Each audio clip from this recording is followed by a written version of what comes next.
Malipayon kayo ako nga nakikuban kaninyo karon, no? Tatay Fred ug Nanay Dolor sa iyang mga anak, siyang kabukan niya karon dinhi, no? Napulo man mo kunya kapin sa 20 ka mga apo.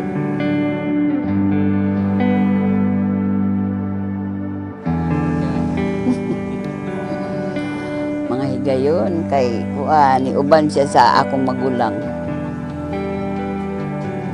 Nag-adto sila sa bukid, nakakita tingali sa ako.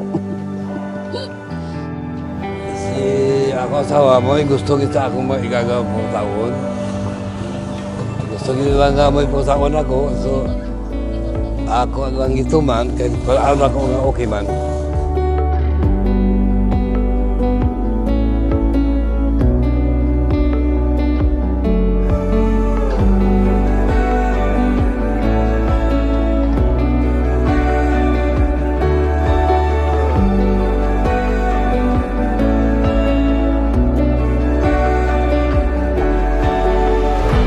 Ang 50 sa pagkakaron dili lang usa ka numero. Ang 50 adunay dagway.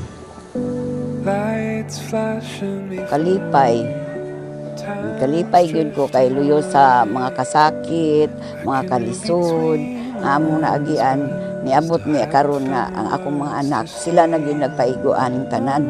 Days turn into long years, but is it any wonder we're still here? Tungod sa 50 ka tuig sa panaghigugmaay nga nakalahutay taliwala sa mga kalisod ug mga kasakit sa kinabuhi.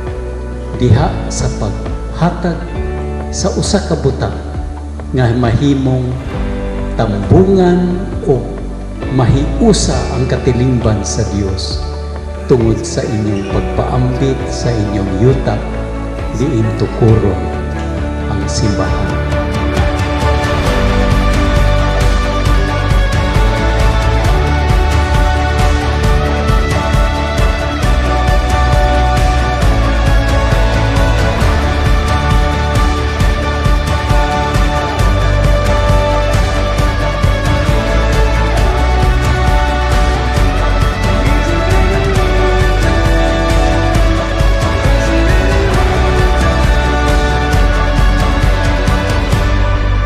Padayon ng ambag sa balay. Parang pasundog mo sa among mga anak, ang among mga kinaya. Nga mag-asawa.